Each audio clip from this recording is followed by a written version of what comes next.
चलिए हम स्टार्ट करते हैं। तो ओम्स लॉ बेसिकली क्या है आप सब जानते हैं, जिससे हम एग्जांपल से समझ सकते हैं कि एक ये बैटरी है आपके सामने, ठीक है।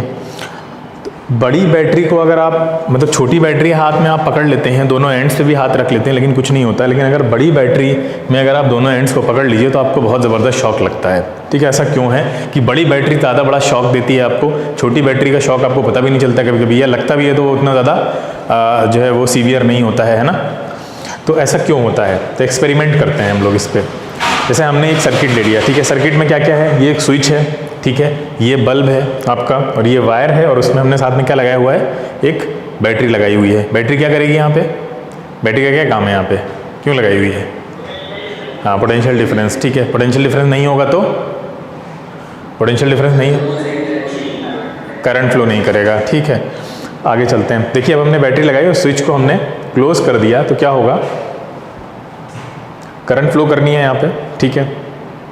और इसमें कितना पोटेंशियल डिफरेंस है उसको मेजर करने के लिए हमने क्या लगाया हुआ है, इसके साथ एक वोल्ट मीटर लगाया है। अच्छा, वोल्ट मीटर को हमने पैरेलल में कनेक्ट किया हुआ है, ये हम पढ़ भी चुके हैं कि वोल्ट मीटर को हम पैरेलल में कनेक्ट करते हैं। क्यों कनेक्ट करते हैं, ये सीरीज़ और पैरेलल कॉम्बिनेशन जब पढ़ाएंगे तब बताएंगे, ठीक है। आगे चलते हैं। साथ में हमने एक एमीटर कनेक्ट किया, ये क्या मेजर करेगा, ये करंट को मेजर करके बताएगा कि कितनी करंट फ्लो कर रही है, ठीक है।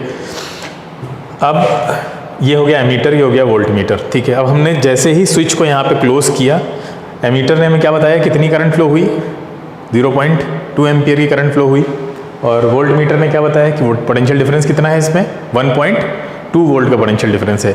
इसको बहुत ध्यान से सुनिएगा, ठीक है। एमीटर ने करंट कितनी दिखाई है अभी हमें, और वोल्ट मीटर ने हमें वोल्टेज कितना दिखाया है। नेक्स्ट अब हम क्या करेंगे, यहाँ पे चार्ट बना लेते हैं एक साथ में और वहाँ पे लिख भी लेते हैं, ठीक है। नंबर ऑफ सेल, एक सेल लगाया जब हमने तो 1.2 वोल्ट का पोटेंशियल डिफरेंस था और करंट इतनी फ्लो हो रही थी।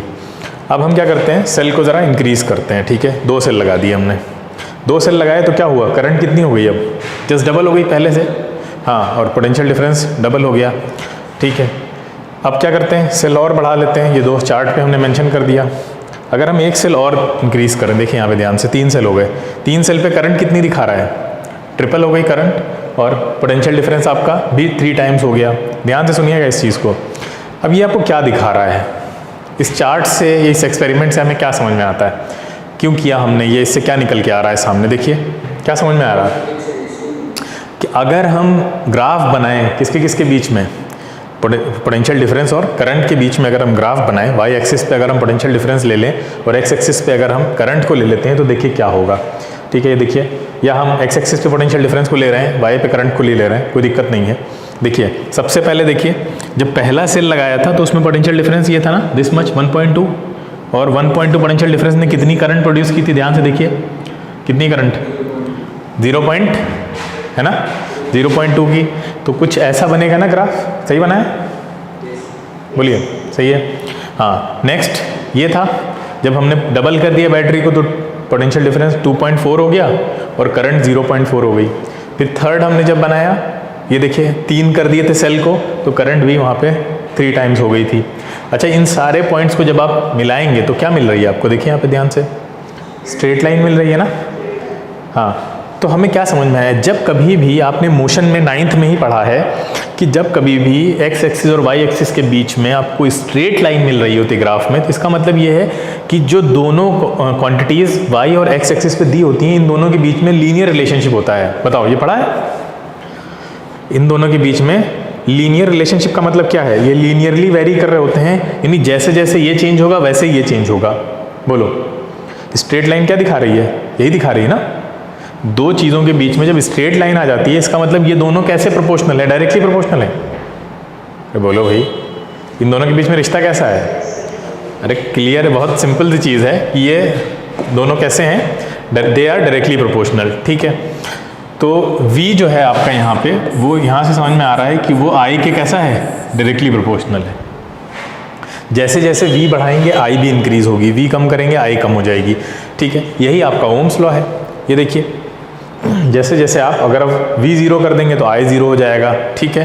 यानी जो सिंपल स्ट्रेट लाइन है वो क्या दिखा रही है हमको कि पोटेंशियल डिफरेंस इंक्रीज करेगा, उसके साथ साथ क्या इंक्रीज करेगी, करंट भी इंक्रीज करेगी, ठीक है।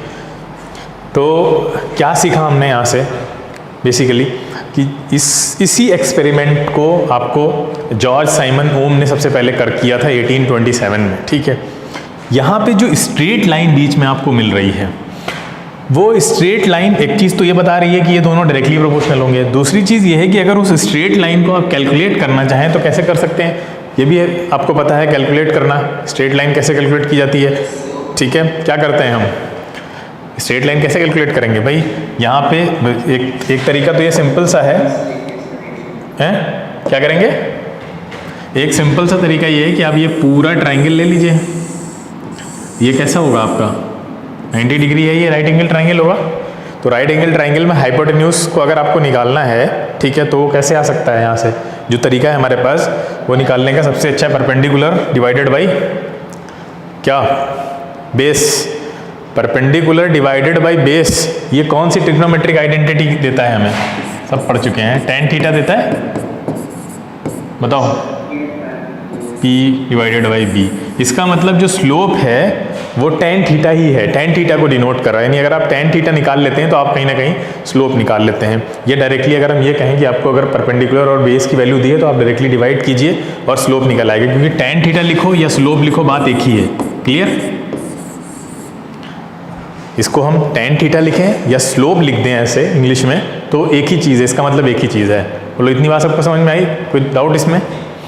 अब जो बीच का स्लोप है, बेटा आवाज़ बहुत कम आ रही है आपकी, देखें क्या कम कर दी गई है क्या, यहाँ से देखता हूँ मैं, बढ़ाने की कोशिश करता हूँ। हाँ कम है यहाँ पे, हाँ बोलिए।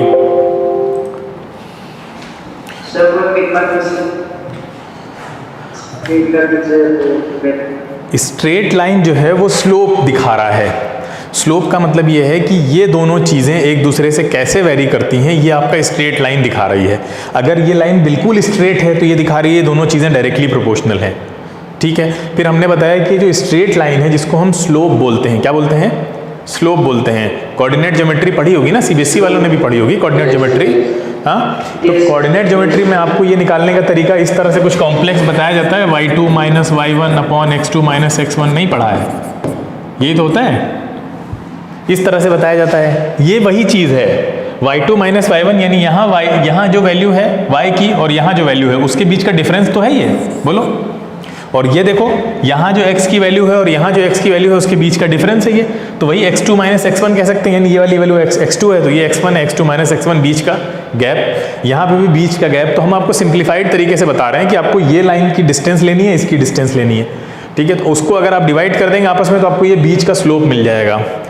क्लियर है, तो स्लोप, हाँ स्लोप निकालने का तरीका बता रहे हैं आपको हम कि स्लोप कैसे निकालते हैं। फिर अभी हम ये बताते हैं कि स्लोप है क्या। यहाँ पे हर जगह स्लोप अलग अलग तरह से चीज़ें डिनोट करता है। जैसे कि आपने मोशन में जब वेलोसिटी टाइम ग्राफ पढ़ा तो वेलोसिटी टाइम ग्राफ में जो स्लोप होता था वो क्या था, जब वेलोसिटी टाइम के साथ वेरी करती है, बढ़ती है या कम होती है, तो जो नई क्वांटिटी जनरेट होती है वही स्लोप है। यही तो है ना यार, यही तो है। जब वेलोसिटी टाइम के साथ बढ़ेगी या कम होगी तो जो नई क्वांटिटी जनरेट होती है उसी को हम यहाँ पे स्लोप बोलते हैं। वो नई क्वांटिटी को मोशन में क्या बोलते थे, एक्सेलरेशन। अरे भैया बोलो, उस स्लोप को वहाँ एक्सेलरेशन बोलते थे। यहाँ पे भी सेम वही केस होगा कि वोल्टेज और करंट आपस में एक दूसरे से वेरी कर रही हैं। इन दोनों में से जो तीसरी नई क्वांटिटी जनरेट हो रही है उसी का ये स्लोप है। बोलो, यहाँ पे भी उसका कुछ ना कुछ नाम होगा जो इन दोनों में इंटरफेयर करेगी या इन दोनों के मिलने से वो तीसरी चीज़ आ जाएगी बीच में। जैसे यहाँ पे आ रही थी वेलोसिटी और टाइम के मिलने से बीच में एक्सेलरेशन आ रहा था, है ना, या डिस्प्लेसमेंट और टाइम के मिलने से कौन आ रहा था बीच में, वहाँ कौन आता था, डिस्प्लेसमेंट और टाइम वाले ग्राफ में वेलोसिटी आती थी, ठीक है। डिस्प्लेसमेंट में तो वेलोसिटी आएगी ना, डिस्टेंस में स्पीड आएगी, ठीक है। सब भूल गए तुम लोग मोशन का सब कुछ है। अरे हम स्लोप की बात कर रहे हैं यार, हम स्लोप की बात कर रहे हैं। डिस्प्लेसमेंट और टाइम के बीच का जो स्लोप है वो एरिया नहीं देता है, वो क्या देता है, वो वेलोसिटी देता है, ठीक है। डिस्प्लेसमेंट को टाइम के साथ डिवाइड करो तो वेलोसिटी मिलती है ना, डिस्प्लेसमेंट को टाइम के साथ डिवाइड करो तो वेलोसिटी मिलती है। तो स्लोप जो है वो ये डिवीजन दिखा रहा है दोनों का। यहाँ पे भी देखो जो स्लोप है वो दोनों का डिवीजन दिखा रहा है। वेलोसिटी को टाइम से डिवाइड करो तो क्या मिलेगा, एक्सेलरेशन मिलेगा ना चेंज इन वेलोसिटी को, ठीक है, क्लियर है। यहाँ पे भी वही चीज़ है, यहाँ पे भी जब आप वोल्टेज को करंट से डिवाइड करेंगे तो आपको एक नई क्वांटिटी नीचे मिलने वाली है, क्लियर है। तो वो स्लोप है आपका, ठीक है। तो ये स्लोप है। स्लोप क्या है? जब वोल्टेज और करंट इनके बीच में जो हिंड्रेंस क्रिएट कर देता है या इन दोनों पे जो अफेक्ट डालती है वो है स्लोप, उसको हम बोलते हैं रेजिस्टेंस। ये जो स्लोप है ये क्या है? जैसे एक्सेलरेशन होता था वहाँ वेलोसिटी होता था, यहाँ पे स्लोप क्या डिनोट कर रहा है? कौन सी क्वांटिटी निकल रहा है बन के? रेजिस्टेंस निकल रहा है, ठीक है। तो ये है, आगे चलते हैं हम लोग। तो ओम्स लॉ पहले समझिए। ओम्स लॉ क्या है? Current flowing between any two points of conductor is directly proportional to the potential difference between the 2 points. ये क्लियर है सबको? इसमें भी डाउट है किसी को? जल्दी बताओ। क्लियर है? हाँ।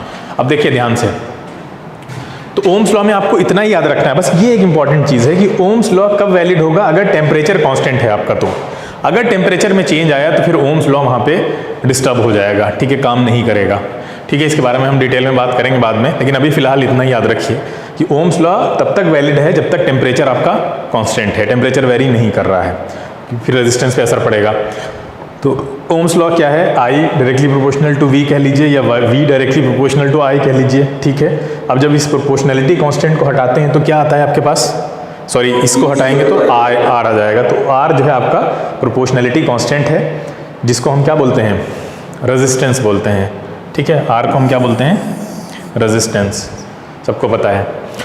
कुछ फॉर्मूले जो इससे बनेंगे, I = V/R, यहीं से आ जाएगा आपका निकल के, ठीक है। तो अगर अब देखिए, अब यहाँ पे कुछ चीज़ें हैं जो डिस्कस करने जा रहे हैं, ध्यान से सुनिएगा सभी लोग। अगर V कांस्टेंट है, ठीक है, ये कई सारी चीज़ें बनती हैं यहाँ पे। अगर V कांस्टेंट है तो बताइए कि अगर हम R को बढ़ाते हैं तो I के साथ क्या होगा? I कम हो जाएगा, डिक्रीज कर जाएगा। अगर V कांस्टेंट है, ध्यान रखिएगा, V नहीं बढ़ा रहे हैं हम, V को हमने पहले ही कांस्टेंट डिक्लेयर कर दिया है, तो क्या होगा? R I के साथ क्या होगा? बढ़ेगी या कम होगी? ऑब्वियस सी बात है, क्या हो जाएगी? कम हो जाएगी। इसका मतलब यह है कि अगर आप V को कांस्टेंट लेते हैं तो I जो है वो इन्वर्सली प्रोपोर्शनल हो जाता है रेजिस्टेंस के, ठीक है। रेजिस्टेंस करंट को अपोज करता है। तो रेजिस्टेंस क्या है? रेजिस्टेंस के बारे में लिखने को आएगा तो ये लिखेंगे हम, a property of a material which opposes the current flow, ठीक है। SI यूनिट क्या होती है? देख चुके हैं, ओम होती है, ठीक है, पिछले लेक्चर में ही हमने देखा था इसको। हाँ, चलिए इसका आंसर करिए। हैं?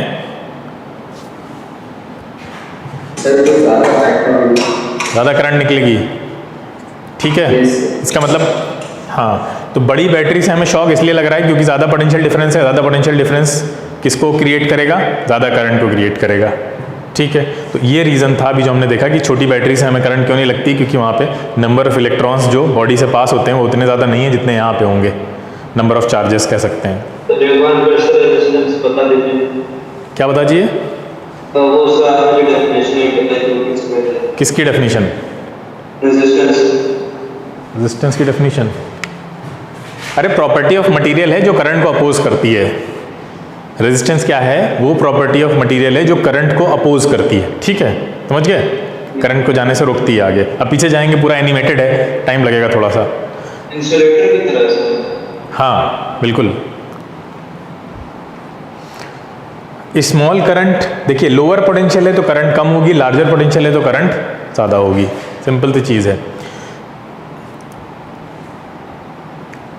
ठीक है। तो करंट, जब आपकी बॉडी से क्वेश्चन आता है कि बताइए कि ज़्यादा वोल्टेज से आपको ज़्यादा शॉक लगता है या ज़्यादा करंट से आपको ज़्यादा शॉक लगता है, तो हाई वोल्टेज तार अगर कहीं पे गया हुआ है तो उस तार को पकड़ेंगे तो ज़्यादा शॉक लगेगा आपको, या ज़्यादा करंट आपकी बॉडी से पास होगी तो ज़्यादा शॉक लगेगा। तो याद रखिएगा कि हमको शॉक जब ज़्यादा लगेगा जब हमारी बॉडी से करंट ज़्यादा पास होगी, ठीक है। ज़्यादा नंबर ऑफ चार्जेस आपकी बॉडी से पास हो जाएंगे तो आपको ज़्यादा करंट लगे, मतलब ज़्यादा शॉक लगेगा। तो लार्जर जो पोटेंशियल है वो लार्ज करंट को जन्म देता है कहीं ना कहीं, तो इसलिए हमें शॉक भी ज़्यादा लगता है। रेजिस्टेंस पैदा कैसे होती है? किसी भी कंडक्टर में रेजिस्टेंस आती कहाँ से है? ये तो हमने देख लिया कि रेजिस्टेंस का क्या लेना देना है, वो करंट को अपोज करती है, ठीक है, लेकिन वो आती कहाँ से, उसका ओरिजिन कहाँ से हुआ? देखिए आप सब ने देखा होगा, मीटर में ऐसे लिखा होता है ना, ये देखा किसी ने? मीटर में इस तरह से लिखा होता है 240 वोल्ट, और 220 वोल्ट नहीं देखा होगा, टाइम ही नहीं देखने का। हाँ, घर में जाके आज घर में जाके देखना है। हाँ बोलो बोलो। क्या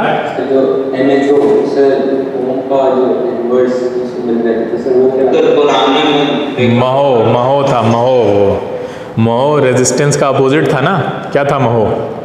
1/R कंडक्टेंस बताया था। वीडियो देखो, वीडियो नहीं देखा ना, रिकॉर्डिंग नहीं देखी ना? हाँ तो पहले रिकॉर्डिंग देखना, अभी वो सब चीज़ें मत पूछो, आज जाके देख लेना, वीडियो तो शेयर हो गया है। देखो ये देखा, ये लिखा होता है इस तरह से 240 वोल्ट 220 वोल्ट जैसा मीटर होगा, ठीक है। अब यहाँ देखिए, आपके घर में एक ही सॉकेट में आप क्या देखते हैं, जैसे मान लीजिए लैपटॉप है, उसी सॉकेट में आपने लैपटॉप लगाया, लैपटॉप पे क्या लिखा हुआ है 240 वोल्ट 2 एम्पियर, मतलब ये लिखा होता है कि पोटेंशियल डिफरेंस कितना चाहिए उसको ऑपरेट करने के लिए। और पोटेंशियल डिफरेंस क्या होता है, इसको चलाने के लिए जो रिक्वायर्ड यहाँ पे एनर्जी है वो है ना पोटेंशियल डिफरेंस, कि ये चलेगा ही तब। अगर 240 वोल्ट का पोटेंशियल डिफरेंस नहीं मिलेगा तो ये चलेगा ही नहीं, ठीक है।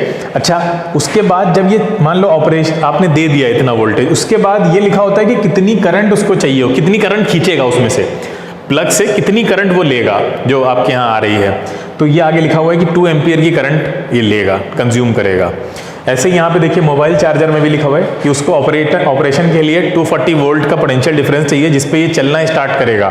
फिर उसके बाद ये आपकी कितनी करंट लेगा, 0.5 एम्पियर की करंट लेगा। ऐसे अगर आपने नहीं देखा तो आप जाकर देखिएगा, ऐसे लिखा होता है। लेकिन आप एक बात सोचिए कि एक ही सॉकेट में आप मोबाइल लगाकर मोबाइल भी अपना चार्ज कर लेते हैं, जबकि इसको करंट की अलग रिक्वायरमेंट है, और उसी सॉकेट में आप क्या लगा लेते हैं, अपना लैपटॉप भी चार्ज कर लेते हैं, और भी अप्लाइंसेज आप यूज़ कर लेते हैं ना एक सॉकेट में, बोलो करते नहीं?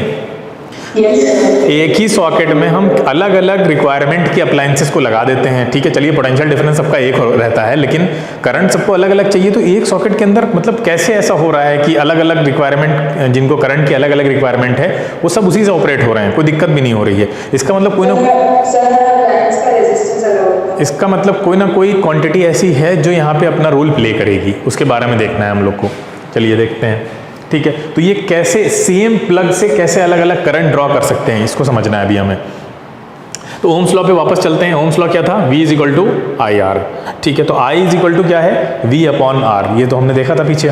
तो IR जो है यहाँ पे आप देखिए, R इसका मतलब R अगर आप बढ़ा देते हैं तो I कम कर सकते हैं, यानी R के थ्रू आप I को कंट्रोल कर सकते हैं, क्योंकि V तो कांस्टेंट है, हर जगह 240 वोल्ट आ रहा है। तो अभी हमने पीछे भी देखा था कि अगर V कांस्टेंट हो जाता है तो R को आप जितना ज़्यादा बढ़ाएंगे I उतना कम होती चली जाएगी, यानी R एक ऐसी क्वांटिटी है जिससे V को कंट्रोल किया जा सकता, I को कंट्रोल किया जा सकता है। तो चलिए देखते हैं कैसे करते होंगे यहाँ पे। इसका मतलब दोनों अप्लायंसेस के बीच में क्या डिफरेंस है, करंट के अलावा क्या डिफरेंस है? हाँ, दोनों के बीच में रेजिस्टेंस का डिफरेंस है, दोनों की रेजिस्टेंस अलग अलग रही होगी, ठीक है। चलिए अब रेजिस्टेंस देख लेते हैं। अच्छा, किसकी ज़्यादा रही होगी, किसकी कम रही होगी, मोबाइल की या लैपटॉप की?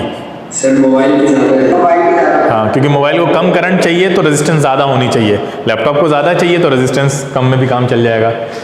देखिए आपने ये पढ़ा है ना, गुड कंडक्टर और बैड कंडक्टर का कॉन्सेप्ट जानते हैं? अच्छा, पता है इसका भी हिस्ट्री जो है बड़ी इंटरेस्टिंग है, कि हमने मतलब आप लोगों को बताया था एक बार कि जो शुरू में जब इलेक्ट्रिसिटी का डेवलपमेंट स्टार्ट हुआ था तो उसको जो है वो जनरेटर एक था और उससे चार्ज करते थे। हॉक्सबी जनरेटर सुना है नाम? हॉक्सबी का जनरेटर था, उन्होंने बनाया था बिल्कुल वैसे ही जैसे सिलाई मशीन नहीं होती है, उसको पैर से, जो टेलर लोग होते हैं उसको पैर से ऑपरेट करते हैं, जैसे जो पैर वाली सिलाई मशीन देखी है, नहीं देखी? अरे टेलरिंग शॉप पे लगी होती है जिसको पैर से चलाया जाता है, मैनुअल। हाँ, तो उससे वैसे वो जनरेटर था, ठीक है। ऊपर एक फ्लास्क होता था शीशे का। उस टाइम पे क्या कर रहे थे लोग, अलग अलग एक्सपेरिमेंट कर रहे थे, ठीक है। तो उसी टाइम पे सिल्क का एक धागा था, उससे उन्होंने इलेक्ट्रॉन्स को पास कराने की कोशिश की, तो देखा कि सिल्क से इलेक्ट्रॉन पास नहीं हो रहे हैं। तो उस टाइम पे लोगों को समझ में आया कि इसका मतलब कुछ ऐसे भी सब्सटेंस होते हैं जिनसे जो चार्ज है वो पास नहीं होता है। तो तब ये फिर डिसाइड हुआ कि इसका मतलब कुछ ऐसे हैं जो चार्ज को पास होने देते हैं, कुछ ऐसे हैं जो चार्ज को पास नहीं होने देते हैं। फिर क्लासिफिकेशन किया गया कि गुड कंडक्टर और बैड कंडक्टर, ठीक है। ये वो आपका बेंजामिन फ्रैंकलिन के टाइम की बात है। तो गुड कंडक्टर कौन है, जो चार्ज को आपका पास होने देगा, ठीक है। और इसका मतलब ये कि उसके अंदर जो करंट के लिए रेजिस्टेंस है वो कैसा होगा, लो होगा। और बैड कंडक्टर में रेजिस्टेंस ज़्यादा है, इसीलिए वो पास नहीं होने। जैसे ये देखिए कॉपर है, आपका निकल है, ठीक है। बैड कंडक्टर सब जानते हैं, वुड है, वूल हो गया। अब यहाँ पे देखिए, ये आपको पता है इस तरह से इलेक्ट्रॉन तो ऐसे ही चलता है जैसे ही चल रहा है ना। इलेक्ट्रॉन तो ऐसे ही चलता है ना, ये आके आपका पॉजिटिव टर्मिनल में चला गया। तो मोशन ऑफ इलेक्ट्रॉन्स जो हैं हम सब जानते हैं, देखिए इस तरह से कुछ हो रही होती है। एक्चुअल में मोशन ऑफ इलेक्ट्रॉन ऐसे ही होती है, एक इलेक्ट्रॉन आगे रिवॉल्व कर रहा है ऑर्बिट में और वो कूद के उधर से चला जाएगा क्योंकि वो फ्री है, दूसरे ऑर्बिट पे चला जाएगा, ऑर्बिट टू ऑर्बिट मूवमेंट करता रहता है वो। तो ये देखिए, ये और आपकी जो है वो अच्छी पिक्चर है, इसमें देखिए ध्यान से कि जो इलेक्ट्रॉन्स हैं वो एक से दूसरी जगह जा रहे हैं और साथ में वो कोलिजन भी काफ़ी हो रहे होते हैं, ठीक है।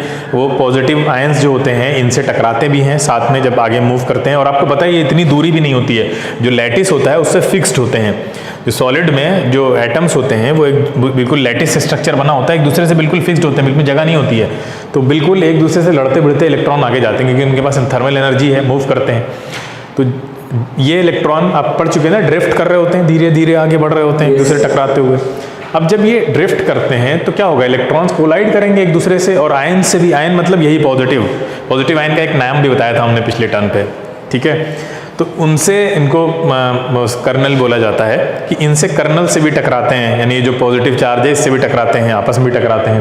तो जब टकराएंगे तो क्या होगा बताइए, स्पीड कम हो जाएगी, कपराएंगे, स्पीड कम होगी तो ड्रिफ्ट वेलोसिटी कम हो जाएगी, है ना, स्लोली ड्रिफ्ट करेंगे और स्लोली। तो उससे होगा क्या, इलेक्ट्रॉन्स का जो मूवमेंट है वो रेस्ट्रिक्टेड होगा, नहीं होगा, रुकेगा, फंसेगा, मूवमेंट धीरे धीरे मूव करेंगे, ठीक है, क्लियर है। तो ये देखिए कुछ इस तरह से भी समझ सकते हैं, और तेज़ है यहाँ पे मूवमेंट अगर दिख रहा होगा तो रेजिस्टेंस का कॉज क्या है, रेजिस्टेंस क्यों होता है, रेजिस्टेंस का कॉज है कोलिजन्स जो अंदर हो रहे हैं, ठीक है।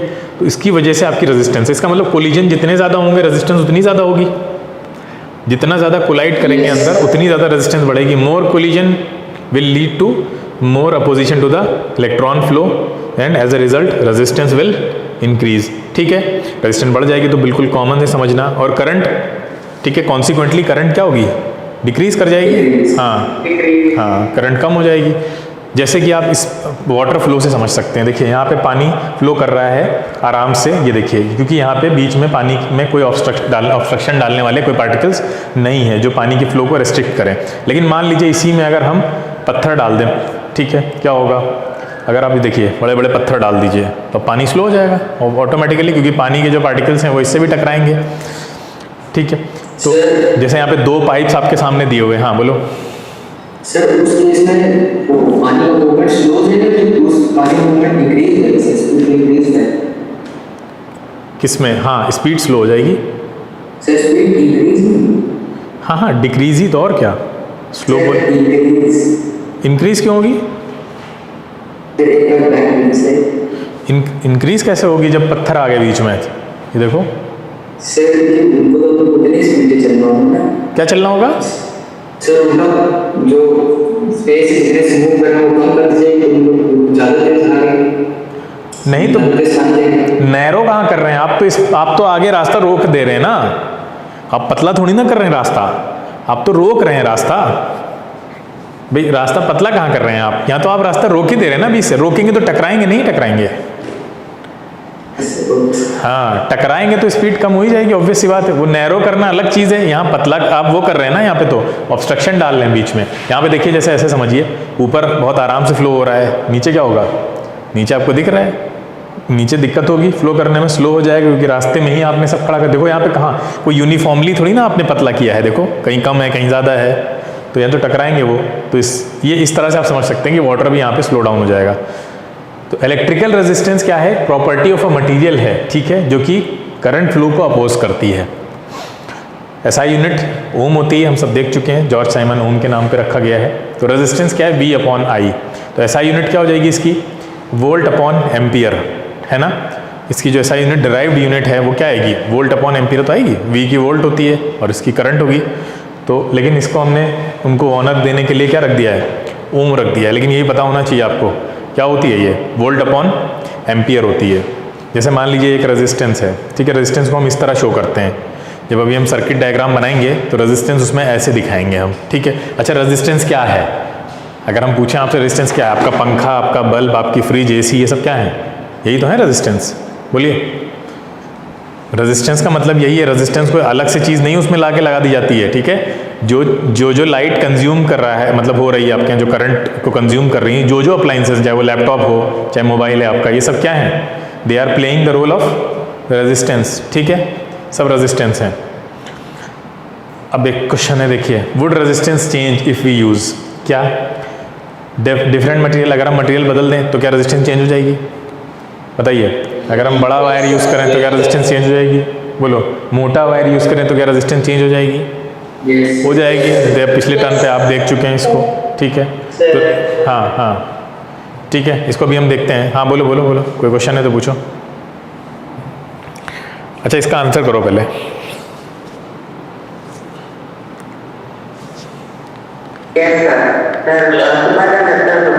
हाँ, सुपर कंडक्टर होता है, ठीक है। सुपर कंडक्टर के बारे में बात करेंगे हम लोग। सुपर कंडक्टर पे बड़ा काम चल रहा है। हाँ, कोई कुछ पूछ रहा था? अभी रुक जाइए। हाँ, कुछ पूछ रहे थे अभी, कोई बच्चा पूछ रहा था कुछ, कोई डाउट किसी का? बोलो, फिर हम आगे चलें। कोई डाउट नहीं? चलो, क्या क्या देखा जल्दी देख लेते हैं इसमें। डिफरेंट अप्लाइंसेस, डिफरेंट रेजिस्टेंस होगी उनकी। ओरिजिन क्या है रेजिस्टेंस का? कोलिजन की वजह से, ठीक है। रेजिस्टेंस है क्या? प्रॉपर्टी ऑफ मटेरियल है जो करंट को अपोज करती है। SI यूनिट ओम है या वोल्ट पर एम्पियर है, और साइन ये होता है। भाई इतनी चीज़ें आपको याद रखनी है, चाहे तो इसका स्क्रीनशॉट ले लो, ठीक है। आगे चलते हैं।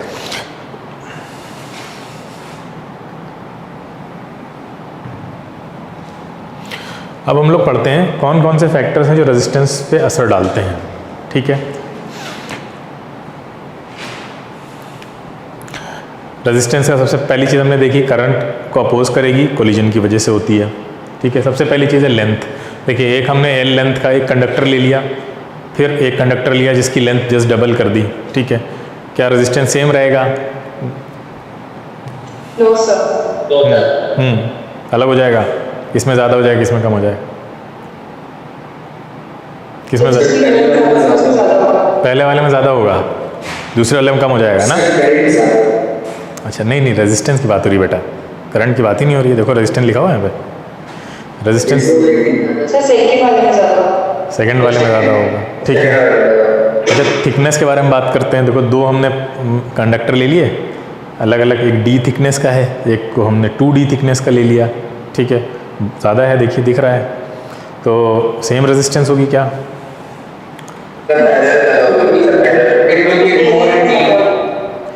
पहले वाले में ज़्यादा होगी, जो पतला दिख रहा है आपको। अच्छा, मटेरियल अगर सेम होगा, जैसे यहाँ पे देख रहा है, सेम मटेरियल लेते हैं तो क्या होगा? रेजिस्टेंस सेम होगी? नहीं होगी, बिल्कुल अलग अलग होगी, ठीक है। रेजिस्टेंस किस पे डिपेंड कर रही है? यहाँ से हमें दिखा लेंथ पे पहली चीज़, दूसरा किस पे? थिकनेस पे, ठीक है। आगे चलते हैं हम लोग, लेकिन ऐसा क्यों होता है ये अब हम देखते हैं। रीज़न क्या है रेजिस्टेंस का? सबसे पहली चीज़ याद रखिए, कोलिजन रीज़न है।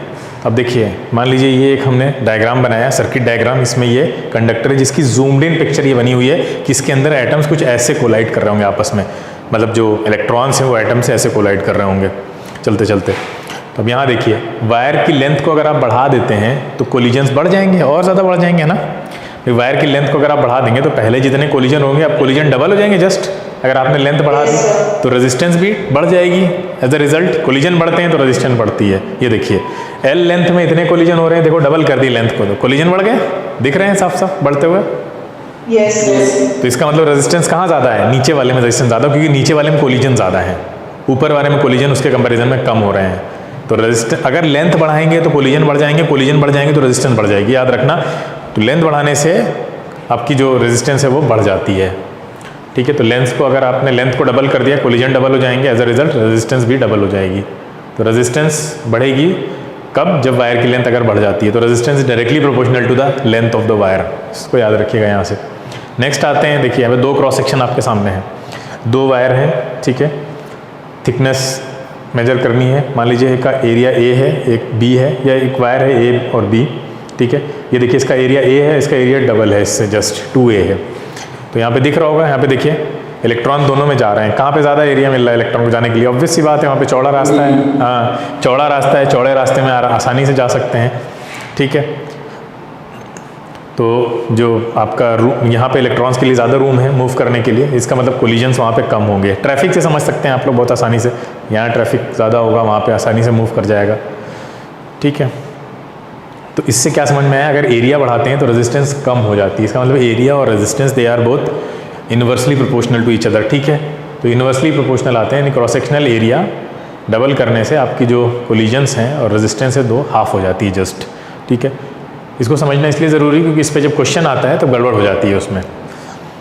तो R जो है वो डायरेक्टली प्रोपोर्शनल होता है लेंथ के, लेकिन इन्वर्सली प्रोपोर्शनल होता है एरिया के, जो कि अभी हमने देखा, ठीक है। दूसरा क्या निकला, इन्वर्सली प्रोपोर्शनल। दोनों कंबाइन करेंगे क्या मिलेगा, R directly proportional to 1 area and inversely proportional to length. अच्छा, प्रोपोर्शनलिटी कांस्टेंट हटाएंगे तो हमें, सॉरी ये क्या लाएगा, रेजिस्टिविटी आ जाएगी यहाँ पे, रो, जिसको हम रो से डिनोट करते हैं, देखिए, ठीक है। तो ये प्रोपोर्शनलिटी कांस्टेंट था जिसको हमने नाम दे दिया रेजिस्टिविटी के। अच्छा, रेजिस्टिविटी क्या है, किस पे डिपेंड करती है, इसको वैसे लिखते कैसे हैं, रो से लिखते हैं, ठीक है। किस पे डिपेंड करती है रेजिस्टिविटी, ये सिर्फ मटेरियल के साथ चेंज होगी। नहीं, फिलहाल अभी देखते हैं, मटेरियल के साथ ही चेंज होगी, ठीक है। मटेरियल चेंज करेंगे तभी चेंज होगी। किस पे डिपेंड नहीं करती है resistivity, size of the wire पे डिपेंड नहीं करती है, शेप ऑफ द वायर पे डिपेंड नहीं करती है, ठीक है। इससे कोई लेना देना नहीं है रेजिस्टिविटी से।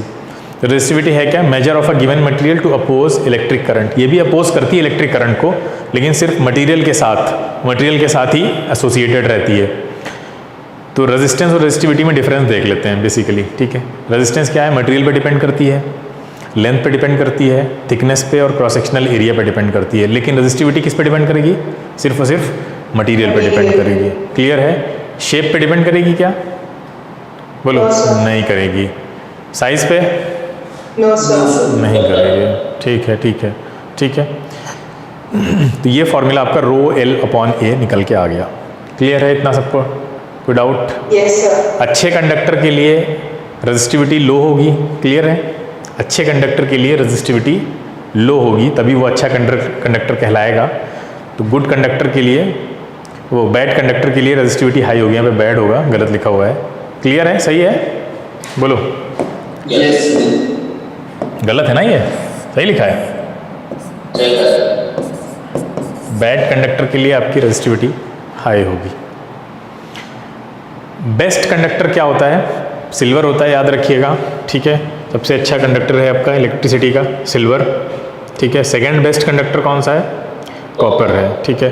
अच्छा, पता है जो वो होते हैं आपके जो सोलर पैनल होते हैं, तो सोलर पैनल में एक एक सेल को, एक एक पैनल को दूसरे से मतलब जब जोड़ते हैं तो उसके बीच में उनको वायर की ज़रूरत पड़ती है ना, कंडक्शन कैसे कराएंगे, तो वहाँ पे वो लोग सिल्वर का ही वायर यूज़ करते हैं, ठीक है। अब कभी देखा हो किसी के यहाँ लगा हो तो वहाँ पे सिल्वर वायर यूज़ होता है सोलर पैनल में, क्योंकि थोड़ा सा ही यूज़ करना होता है उनको, पूरा पैनल बनाने के लिए बहुत ज़्यादा चाहिए नहीं होता है, क्योंकि कॉस्टली भी है, लेकिन कंडक्टर अच्छा है। और वहाँ पे आप नहीं चाहते हैं कि आपका जो लॉस है वो ज़्यादा हो, बहुत कम से कम करना चाहते हैं आप, ट्रांसमिशन में बिल्कुल लॉस ना हो, तो फिर आप वहाँ पे अच्छा कंडक्टर यूज़ करते हैं।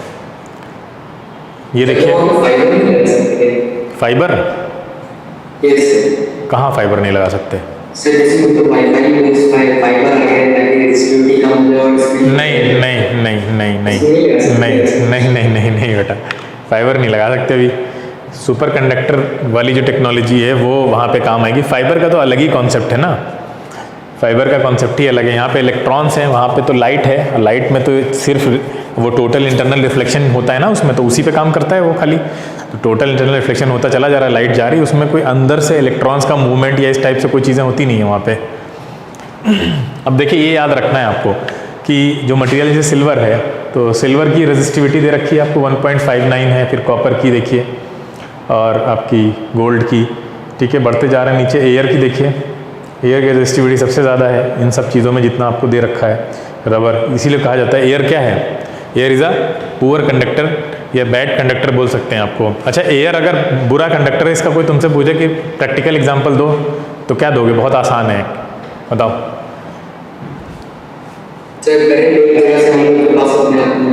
हैं क्या, एक जगह स्पार्क हो रहा है तो हाँ ये भी सही है। या एक और बहुत आसान है कि अगर कहीं वायर टूट जाता है, कट जाता है, तो अगर जैसे मान लीजिए दो वायर हैं और आपस में टूट गए, कट गए किसी तरह से या जल के अलग हो गए, तो अब अगर एयर थोड़ा भी अच्छा कंडक्टर होता तो उन दोनों वायर्स के बीच कंडक्शन करा देता ना, जॉइंट हो जाता, मतलब करंट फ्लो होने लगती। करंट क्यों नहीं फ्लो होती है, क्यों डिस्कनेक्ट हो जाता है फ़ौरन? तो ये कुछ शीट है, ये तो आपके पास चली जाएगी, आप देख लीजिएगा इसको। तो क्या देखा हमने, आर का फॉर्मूला आता है रो एल अपॉन ए, तो रो का फॉर्मूला क्या बनेगा, आर ए अपॉन एल। तो ऐसा यूनिट भी रो की इस तरह से बनती है।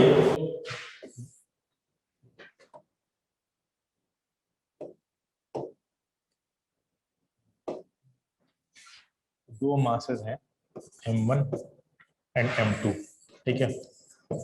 अच्छा, इनके पास चार्जेस हैं कितना, q1 q2 चार्जेस हैं दोनों के पास। इसके पास q1 है, q2 है। तो कह रहा दे आर, इनको फेंका गया है नीचे लेबोरेटरी सेटअप में, फ्लोर पे, ठीक है, सेम हाइट पे। तो हाइट सेम है दोनों की, मान लीजिए यहाँ से यहाँ तक इन दोनों की हाइट जो है वो सेम है, यानी ये जो हॉरिजॉन्टल लेवल से बराबर हाइट पे, h हाइट पे ये, तो ये भी h है। अच्छा, इसमें कह रहा है इलेक्ट्रिक फील्ड वर्टिकली अपवर्ड लग रही है, ठीक है, दोनों पे ही अपोजिट डायरेक्शन में, है ना। बोलो, यही दिया हुआ है। फिर कह रहा है कि सेम हाइट, अच्छा इलेक्ट्रिक फील्ड जो लग रही है वो कितनी होगी, ऊपर इलेक्ट्रिक फील्ड जो काम कर रही है वो कितनी होगी, इसके अपोजिट डायरेक्शन में इलेक्ट्रिक फील्ड कितनी लग रही होगी, बताओ भाई, ये तो बताओगे। अच्छा, नीचे कितना लग रहा होगा, ये वेट कितना है दोनों का, बताओ जरा। जो नीचे की तरफ काम कर रहा है वो कितना है वेट, तो बहुत बेसिक चीज है मैकेनिक्स की। m1g यहाँ m1g हो जाएगा, यहाँ कितना होगा, m2g। M2G। इलेक्ट्रिक फील्ड हम स्ट्रेंथ बढ़ा चुके हैं, कितनी होती है, ऊपर जो लग रही होगी कितनी होगी भाई, दोनों के चार्जेस हैं q1 इंटू ई, और यहाँ पे कितना लग रहा होगा, q2 इंटू ई। यस सर, तो बहुत सिंपल था। Yes sir.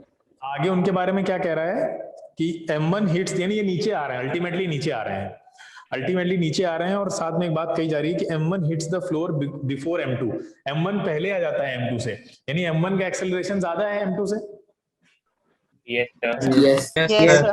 m1 का एक्सेलरेशन ज्यादा है m2 से, तो ये ऐसे लिख सकते हैं हम लोग, a m1 greater than a m2।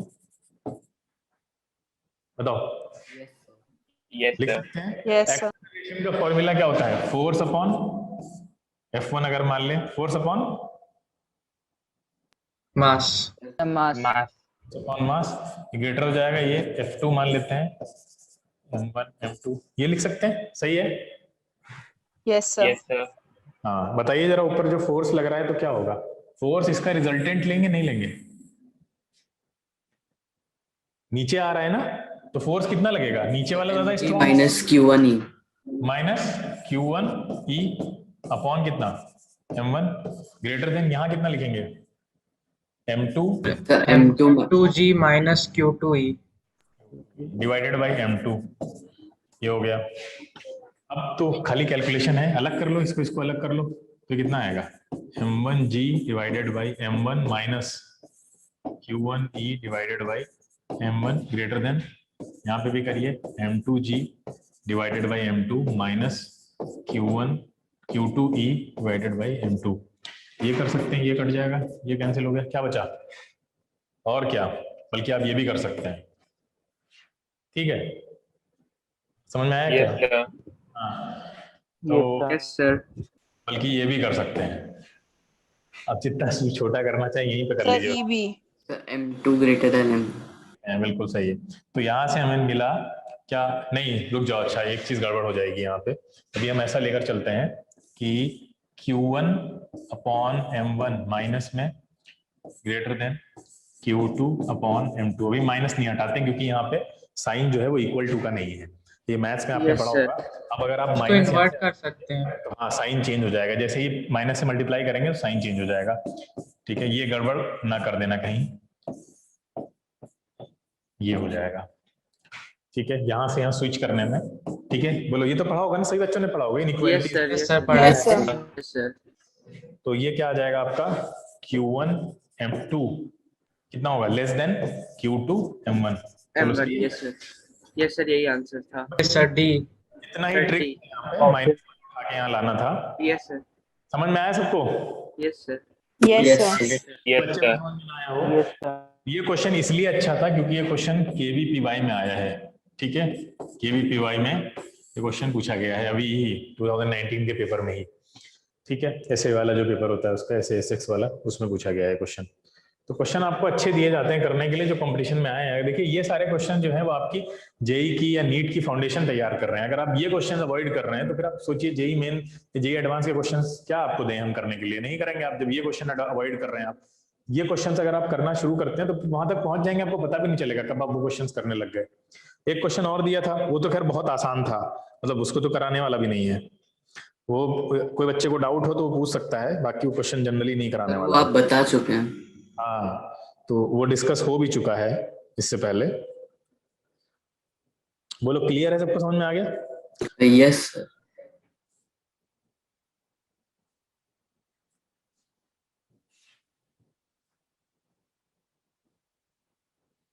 करवाएं क्या? चलो। Sir QV/L। QV/L, ये QL/V। QL/V। अच्छा, और So QV/L। QV/L ज्यादातर लोग इसके साथ जा रहे हैं। चलिए देखते हैं। सर ए वाला होगा। ये वाला देखो क्या कह रहा था हमसे, कंडक्टर बना लेते हैं। ठीक है, ठीक है। इसमें हमसे कह रहा था कि जो आपका एल लेंथ है इसकी, और किसकी वेलोसिटी दे रखी है आपकी, कितनी है? v वेलोसिटी, चार्ज की वेलोसिटी v दे रखी है। आपको पता है करंट निकालते कैसे हैं? करंट का फॉर्मूला है charge passing per unit time, है ना? तो यहां से हमें चार्ज तो क्यों पता है, टाइम नहीं पता है ना? बोलो, टाइम निकालना है यस ना? सर। टाइम कैसे निकालते हैं? टाइम क्या होता है? Distance upon displacement upon velocity. हाँ, वेलोसिटी या स्पीड जो भी हो। तो डिस्टेंस तो l है और स्पीड कितनी है? v है। बस खत्म होगा, कुछ बचा इसमें? यही तो करना था। क्वेश्चन में कुछ भी नहीं था, थोड़ा सा बस आपको q अपॉन ये हो जाएगा आपका कितना, l अपॉन v होगा ना यहाँ पे। तो यस ये सर डिवाइड हो जाएगा, ये हो जाएगा QV upon l। L. Yes sir, A वाला। हाँ, ये ऑप्शन होगा। ठीक है, सब समझ गए? Yes sir. Yes sir. Next question इससे भी ज्यादा थोड़ा सा ट्रिकी है, देखते हैं आप लोग कर पाते हैं नहीं। देखो क्वेश्चन से फार्मूला ड्राइव करवा दिया हम लोगों ने, क्वेश्चन बनाया। तो क्या था, I is equal to Q upon T से आगे चलना है हमें। तो चार्ज हमें E दे रखा है, हमें यहाँ पे T चाहिए। अब T के लिए क्या कह रहे थे, कहाँ मूव कर रहा है? सर्कुलर ऑर्बिट में मूव कर रहा है ना, एक सर्कुलर ऑर्बिट में मूव कर रहा है। तो सर्कुलर ऑर्बिट में जब मूव कर रहा होगा तो उसका जो रेवोल्यूशन है वो कितना है? n रेवोल्यूशन पर सेकेंड। तो आप सब जानते हैं जो फ्रीक्वेंसी होती है वो 1 अपॉन टाइम पीरियड होती है ना? Yes, sir. Yes sir. n दे रखा था, यानी 1 अपॉन t जो है वो आपका n के बराबर है। तो t कितने के बराबर हो जाएगा? 1 upon n। 1 upon N. 1 upon n. बस इतना ही करना था, यहाँ पे कुछ नहीं था। आप 1 अपॉन n रख दीजिए, उठा के ऊपर चला गया। ठीक है, सब बच्चों को समझ में आ गया? So 1.6 into 10 10 to the raised to the power power 10. minus 7. 150। देखो सर 160। एक चीज ध्यान देनी है, ये 160 नैनो एम्पियर्स। ये इसमें आंसर लाना है नैनो में। तो 160 नैनो। तो 160 जिनका भी आंसर आ रहा है सबका सही है। ठीक है, 160 नैनो एम्पियर्स। ठीक है, कराने वाला नहीं है, खाली यूनिट्स में चेंज करना था आपको, यूनिट्स के साथ खेलना था। कर लेंगे। I is equal to Q upon T ही लगाना है यहाँ पे। I is equal to Q upon T लगाना है आपको। ठीक है, इस तरह से। और Q का फॉर्मूला होता है N into E upon T हो जाएगा। तो N क्या है? N कितना दिया हुआ है आपको? N नहीं दे रखा, माइक्रो सेकेंड दे रखा है यहाँ पे। तो N के क्या लिखेंगे हम लोग? 10 to the power 6 होगा।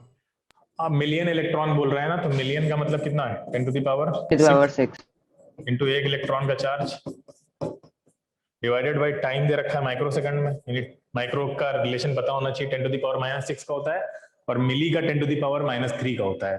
ठीक है, मिली का relation 10 to the power -3, micro का रिलेशन 10 टू द पावर -6। ठीक है, करंट के मामले में भी और सेकेंड्स किसी भी चीज के मामले में। बस सब कुछ नहीं करना, कैलकुलेट करना था।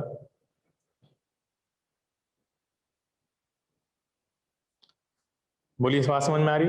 अब यहाँ पे, यहाँ से आगे बढ़ना है आपको, तो आपको पता होना चाहिए नैनो वाला रिलेशन। नैनो वाला रिलेशन कैसे आएगा? देखिए यहाँ पे ये ऊपर चला जाएगा तो ये हो जाएगा 1.6 इंटू 10⁻⁻7, ये आ रहा है ना? Yes, sir. Yes, sir. Yes, sir. तो इसको नैनो बनाने के लिए, नैनो में तो 9 होते हैं ना, नैनो 9 से ही बनाया। Yes, sir. इसको नैनो बनाने के लिए 10⁻⁻2 ऊपर नीचे कर दो, तो ये वाला जो पोर्शन है वो नैनो बन जाएगा।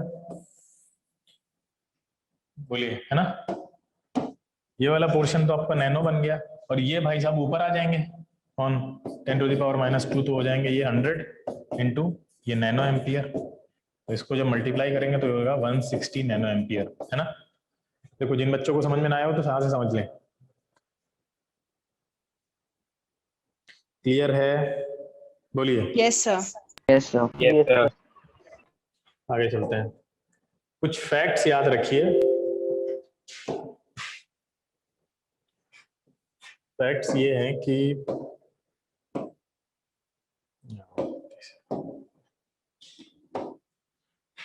अगर मान लीजिए दो चीजें रब की जा रही हैं, ठीक है, ये कॉम्पिटिशन में पूछा जा सकता है। जैसे मान लीजिए ग्लास रॉड और सिल्क को रब किया जा रहा है, इसको नोट कर लीजिएगा।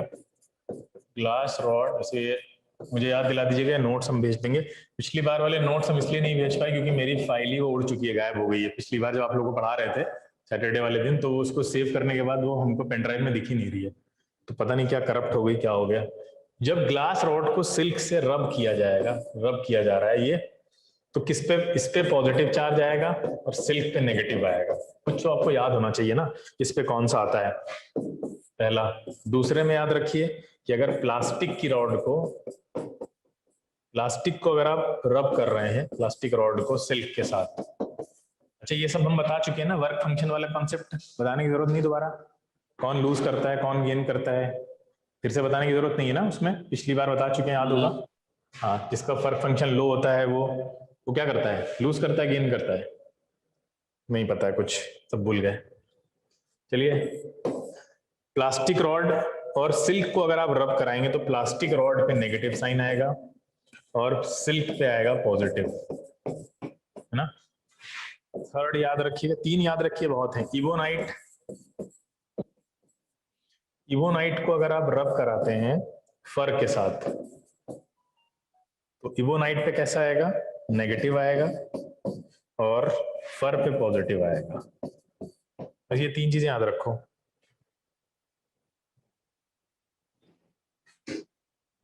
इस पे कौन सा आता है, ये शॉर्ट में याद रखो, इसको याद रखिएगा, इसका और कोई शॉर्टकट नहीं है। इस तरह से कुछ चीजें आपको याद रखनी पड़ेंगी। जैसे हमने कल आपको पेपर वाला जो दिया था, चलो वो भी बता देते हैं। पेपर को अगर आप रब कराते हैं कॉम्ब से, नहीं क्या था, कॉम्ब भी तो थी, हेयर कॉम्ब, हाँ, या हेयर कॉम्ब पहले लिखवा देते हैं, चलो हेयर कॉम्ब। हेयर कॉम्ब को अगर रब कराते हैं तो क्या होता है उसमें, बताइए, किस पे पॉजिटिव आएगा, किस पे नेगेटिव आएगा, तो बताइए। हेयर से कॉम्ब को रब कराएंगे तो क्या होने जा रहा है, देखिए ध्यान रखिएगा। और ड्राई हेयर की बात हो रही है यहाँ पे, ठीक है। हेयर पे पॉजिटिव, कॉम्ब पे नेगेटिव, कॉम्ब पे पॉजिटिव, हेयर पे नेगेटिव, बताया भी तो गलत, ठीक है। अब नेक्स्ट, अगर आप कॉम्ब को रब करते हैं या टच करते हैं किससे, पेपर से, तो क्या होने जा रहा है, कॉम्ब को पेपर से रब करेंगे तो क्या होगा भाई, कॉम्ब पे तो ऑलरेडी यहाँ पे पॉजिटिव आ गया है, यही याद रखिए। कॉम्ब पेपर का छोड़ दीजिए, कॉम्ब को कौन रब करता है पेपर से, इतने रिलेशन याद रखिए, बहुत है। अगर आपको ये याद था तो फिर कल वाला जो क्वेश्चन था वो बहुत आसान था, कुछ भी नहीं था उसमें, वैसे ना भी याद होता तब भी लग जाता, और कई लोगों ने सही आंसर दिया भी, तो आसान क्वेश्चन है, अब तक आंसर आ जाना चाहिए था।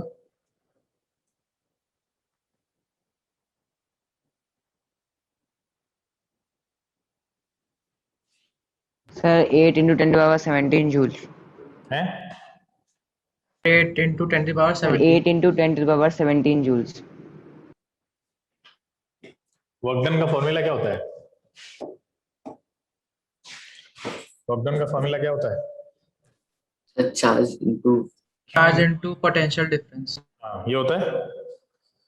बोलिए, चार्ज क्या लिखेंगे आप, 20 into 10 to the power 1.6 into 10 to the power minus 19, यही लिखेंगे। Yes, sir. डेल्टा वी में क्या लिखेंगे, बस यहीं पे समझना है। -15 -10 -25। V Y minus V X लिखेंगे क्या? Yes sir। Yes sir. तो ये हो जाएगा -15 और -10, तो -25 हो जाएगा। कैलकुलेट कर लीजिए। So maybe 25. Maybe 25.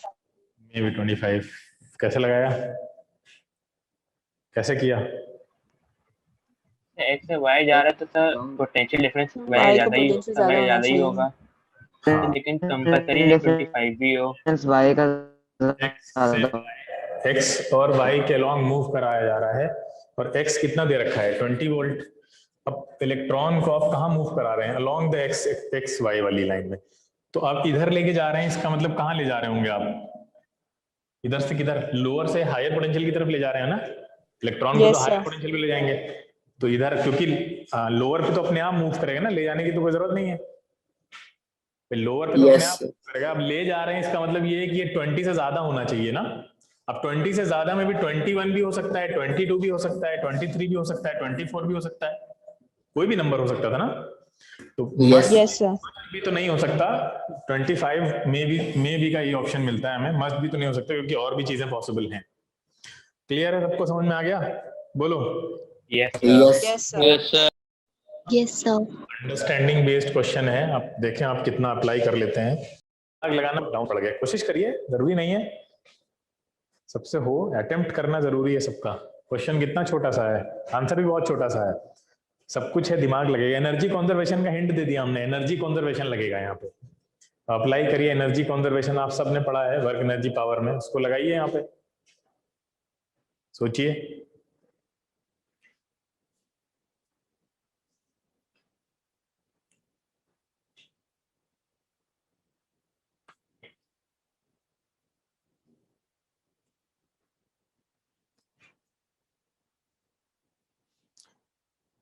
करवाएं क्या?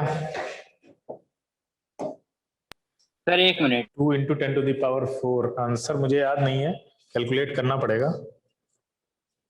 लिख लेते हैं, 2 into 10 to the power 4 किसी बच्चे ने आंसर दिया है। किसने दिया है, नाम बताइए। शिवांश। शिवांश ने, ठीक है। शिवांश और किसी का भी यही आ रहा है क्या? चलो अच्छा देखते हैं। देखो एक चीज देखो, यहाँ पे कुछ नहीं करना था, आपको पता है कि प्रोटॉन को एक्सेलरेट किया गया है, ठीक है, प्रोटॉन को आगे मूव कराया गया है। प्रोटॉन के पास कौन सी एनर्जी होगी, कौन सी एनर्जी होगी? काइनेटिक एनर्जी होगी, काइनेटिक एनर्जी होगी, ठीक है। और देखिए यहाँ पे हेल्प किसकी ली गई है ऐसा करने में, ऐसा करने में किसकी हेल्प ली गई है? Potential difference. हाँ, अब एक बात बताइए, पोटेंशियल डिफरेंस की हेल्प ली गई है। पोटेंशियल डिफरेंस जो प्रोटॉन को एनर्जी प्रोवाइड करेगा वो कौन सी होगी? यार पोटेंशियल डिफरेंस कल बताया, पोटेंशियल एनर्जी। हाँ होगी ना पोटेंशियल एनर्जी। Yes sir. तो पोटेंशियल एनर्जी जो उसको पोटेंशियल डिफरेंस ने दी होगी वही तो काइनेटिक में कन्वर्ट हुई होगी। Yes sir. और कहां से आई बोलो? तो इसका मतलब ये बराबर होगा किसके? पोटेंशियल डिफरेंस के। Yes sir. हाँ, ये कितना होता है? Half mv square. Potential energy हमने आपको बताई थी कितनी देता है हर एक पार्टिकल को, चाहे वो प्रोटॉन हो इलेक्ट्रॉन हो, कितनी मिलती है? क्लास में बता चुके हैं कितनी पोटेंशियल एनर्जी मिलती है अगर v वोल्ट का पोटेंशियल डिफरेंस हो तो। अगर v वोल्ट का पोटेंशियल डिफरेंस हो सर v क्यू। हाँ ev मिलेगी, ई सर यही तो मिलेगी। बोलिए ई क्या है? यहाँ पे चार्ज है। अब यहाँ इलेक्ट्रॉन नहीं है तो हम प्रोटॉन का चार्ज मान लेंगे, कोई दिक्कत नहीं है हमारे लिए। क्लियर है? अब बताइए यहां से v की वैल्यू क्या आएगी? v की वैल्यू क्या निकल के आएगी? चलिए बताइए। अरे v की वैल्यू आएगी 2ev/m का रूट। Yes sir. अब वैल्यू पुट कर दो, कुछ नहीं बचा क्वेश्चन में। क्या वैल्यू दे रखी है हमें?